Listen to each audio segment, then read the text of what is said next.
recherchez une école de référence pour une double formation universitaire et professionnelle de qualité? Voici l'opportunité à ne pas rater. L'École supérieure d'administration, d'économie, de journalisme et des métiers de l'audiovisuel ESAE vous offre des programmes d'enseignement en licence et en master orientés vers l'emploi qui font d'elle une référence à travers les filières de l'administration générale et territoriale, l'administration du travail et de la sécurité sociale, droit, diplomatie et relations internationales, administration hospitalière, universitaire et intendance, journalisme et métiers de l'audiovisuel et toutes les filières des sciences de gestion. Une seule adresse, www.esae.bj. Rendez-vous dès maintenant sur nos campus ESAE Bedjromende au numéro 90 93 65 21 ou au numéro 98 98 14 00. Paracourt sur le numéro 52 46 12 12. Aboumé-Calavi au numéro 52 88 44 44. Akpakpa au numéro 52 88 33 33. ESAE, l'excellence à un nom. Le bulletin matinal d'information, c'est avec vous, Kanté Amonso. Bonjour. Bonjour Atifa Olafa. La pleine forme. Je rends grâce à Dieu. La définition du jour avec vous, Francis Olafarami. Bonjour à vous. Bonjour Atifa Itaï Olafa. Vous allez bien également? Ça va très bien. Alors, Kanté Amonso, on démarre par le point des informations liées à la criette ce jeudi. Effectivement, amis internautes, bonjour. Le procès des mis en cause dans l'affaire complot contre la sûreté de l'État est renvoyé à une nouvelle date pour absence de nouveaux avocats. Pendant ce temps, l'ex-régisseur de la DGI, Carlos Adomano, écope de plusieurs années et le paiement d'une amende. Romaric Djesougogbenu nous en dit plus. À la base ce jeudi, lors de la troisième journée d'audience, l'homme d'affaires Olivier Bocor et l'ancien ministre des Sports Oswald Omeki, accusés d'atteinte à la sûreté de l'autorité de l'État, ont exprimé le besoin de constituer un nouveau collège d'avocats pour leur défense. Nous sommes détenus 24 heures sur 24. Si le procureur spécial nous permet de voir nos avocats, nous pourrions en constituer, a déclaré Olivier Bocor, qui a demandé à la Cour un délai de 15 jours pour mettre en place une nouvelle équipe de défense. Oswald Omeki a formulé une demande similaire. Après une trêve, l'audience a repris avec la décision de la Cour qui accorde 5 jours aux prévenus suite à leur requête. Toujours à la criette et dans l'affaire de disparition de 4 milliards de francs CFA de la Direction générale des impôts en 2019, le ministère public a requis contre Carlos Adorwano, l'ex-régisseur de la Direction générale des impôts, et Blaise Salano, le Bokono, 30 ans de réclusion criminelle et une amende de 2 millions de francs CFA, chacun avec la confiscation de tous leurs biens. Les mises en cause, Marc Salano, frère, et Gisèle Salano, sœur du Bokono, écopent de 5 ans de prison, plus 2 millions de francs CFA d'amende, chacun. Quant à Lambert Ablé, Victorine Ounou, Paul Edo et Romain Arouessou, ils ont été acquittés. Et puis on parle diplomatie à présent. Le président Patrice Talon a récemment désigné Noum Bida Youssoufou Abdourahmani comme nouvel ambassadeur du Bénin au Qatar, rapporte Africaro. Cette nomination de l'ancien parlementaire du bloc républicain, approuvée par les autorités qatariennes, marque en effet un pas important dans le renforcement des relations diplomatiques entre les deux nations. Il succède ainsi à Mohamed Barré à ce poste stratégique. On va suivre à présent un extrait sur le mandat d'arrêt. En effet, le mandat d'arrêt est délivré par un juge d'instruction après avis du procureur ou par une juridiction. À son arrestation, la personne doit être attendue dans les 24 heures de son arrestation, sinon toute la procédure est annulée. Quelles sont donc les règles et conditions d'application du mandat d'arrêt et dans quel cas délivrer un mandat d'arrêt? Réponse avec le juriste spécialiste des droits de l'homme Fréjuste Atinoglo. Il s'exprime au micro de Nancine Fatoumbi et Francis Fahmi. Le procureur émet un mandat d'arrêt contre une personne seulement dans le cadre d'une enquête préliminaire. Parce que, vous savez, le procureur a l'opportunité de la poursuite. Donc, lorsque le procureur décide de poursuivre une personne, le procureur envoie saisir le juge d'instruction ou le juge de jugement. Ça dépend de l'infraction commise par par la personne.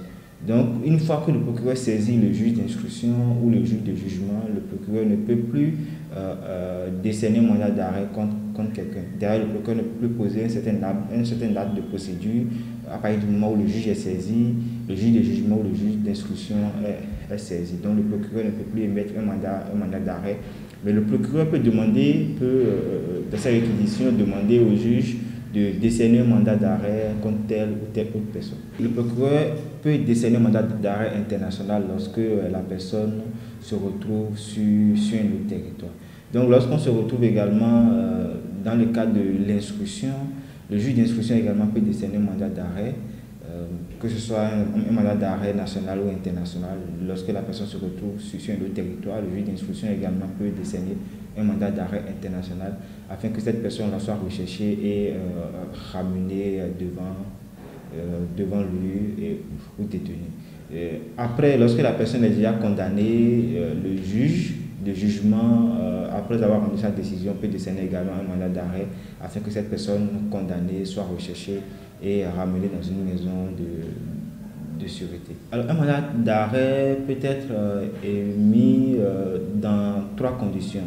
Lorsqu'on se retrouve dans le cadre d'une enquête préliminaire menée par la police judiciaire sous l'autorité du parquet dirigé par le procureur de la République et que ce dernier constate que la personne soupçonnée d'avoir commis une infraction ne répond pas aux mesures de police ou ne se présente pas devant lui comme il lui est demandé, le procureur peut demander que cette personne-là soit arrêtée à travers un mandat d'arrêt qui est un document qui demande que la personne soit recherchée et détenue dans une maison de sûreté le temps qu'il soit entendu.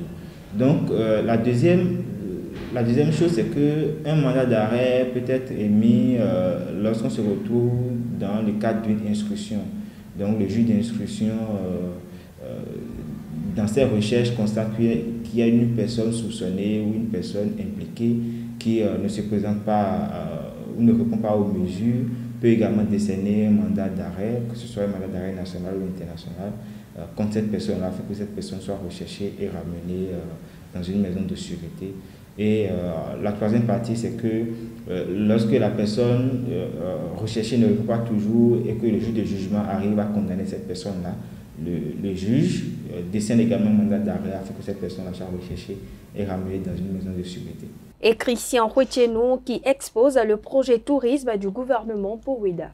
Effectivement, Ouidah est le centre des intérêts du Bénin depuis les Vodondéisés qui ont révélé les multiples réalisations du gouvernement dans la ville. Le maire de Ouidah, Christian Huechenou, a exposé le projet touristique derrière ces réalisations. Il est au micro de Aneldo. Ouidah va contribuer pour 15% au PIB de notre pays. J'ai un jour demandé dans une tournée de la ville de sensibilisation, j'ai demandé aux jeunes, imaginez que sur les 1 million de touristes que le Bénin va accueillir à partir de 2025, c'est 2026, ce sont les statistiques, imaginez que 200 000 touristes passent à Ouidah et ils dépensent pendant leur séjour 1 000 euros.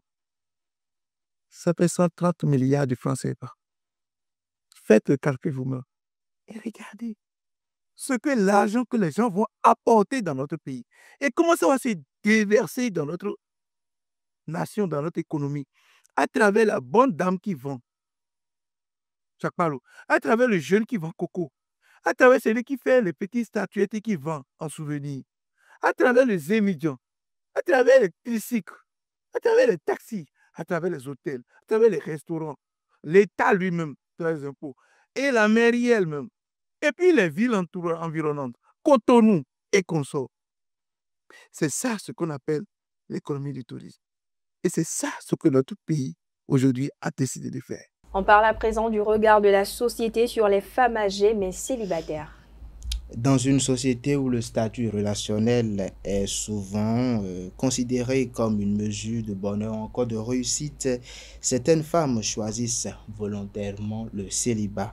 Parmi elles, d'autres sont célibataires malgré leur âge, mais pour diverses raisons.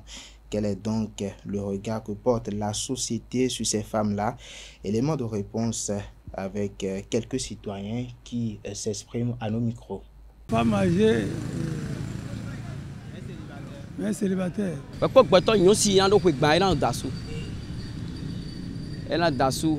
Bon, il y a d'autres, bon, c'est les études. Il y a d'autres, ils ont étudié. Donc, ils se sont dit, bon, on va obtenir tel diplôme. Numéro 1 élève, c'est-à-dire étudiante. Bon, elle est là. À moi, elle m'a étudiante. Bon, quand je vois, bon, 30 ans, voire 35 ans. Bon, mando, à sous l'école, bon, à sous bon, mêlé. Mais quand on te met, tu béné, et donne nous coller, on donne même quand on. Si c'est des femmes qui ont choisi de ne pas se marier, pourquoi ne pas leur reconnaître ça? Pourquoi allons-nous tenir compte de la société dans laquelle nous sommes et dire, le nadage franc qui dit, mais si elle a choisi de ne pas se marier, c'est sa concession à elle. Si c'est des femmes qui ont choisi de ne pas se marier, pourquoi ne pas leur reconnaître ça? Pourquoi allons-nous tenir compte de la société dans laquelle nous sommes et dire, le nadage franc qui dit, mais si elle a choisi de ne pas se marier, c'est sa concession à elle. Nous devons respecter ça. D'autres cherchent de l'argent, d'autres cherchent des hommes qui ont beaucoup de sous, qui ont de voitures, qui ont construit des maisons avant d'aller se coucher et avant de se donner au mariage. D'autres femmes sont comme ça. Jusqu'à avoir l'âge là, c'est inquiétant. C'est inquiétant. Vous me demandez quel est le conseil qu'il faut donner. Le conseil qu'il faut donner à une femme qui a déjà 29 ans, 28 ans, qui n'est pas mariée, il y a deux cas. Premier cas, celle qui a choisi de ne pas se marier. Ça, c'est une autre affaire. On doit l'accepter, ça. Deuxième cas, celle qui veut se marier, mais elle se promène de gauche à droite. C'est ce qui ne permet pas que la société la voie d'un œil vraiment, vraiment bien. Parce qu'on dit, elle trouble la société. Malgré son âge, une femme, 28 ans, 29 ans, n'est pas mariée, mais elle sait se promener. Quand elle se promène là, c'est un danger. Et pour finir, direction le Gabon. Au Gabon, le gouvernement a fixé au 12 avril 2024 la tenue du premier tour de l'élection présidentielle, étape clé vers la fin de la transition prévue en août prochain. Le scrutin aura donc lieu dans 3 mois. Le pays est prêt à tenir cette importante échéance qui permettra d'élire le futur président de la République qui dirigera le pays dans les prochaines années avec la possibilité de renouveler son mandat une nouvelle fois. La nouvelle constitution, il faut le rappeler, a notifié que si les élections tiennent, il faut le rappeler plutôt, j'allais dire, si les élections tiennent à bonne date, la transition de Brice Oligui Nguema, désigné chef de l'État par la junte au pouvoir, sera la première en Afrique de l'Ouest ainsi qu'en Afrique centrale à respecter son calendrier de transition. Merci à vous, Kanté Amosso, pour cette présentation du bulletin matinal d'information. Vous restez avec moi. On retrouve juste après ceci Francis Ola Faramé pour la définition du jour.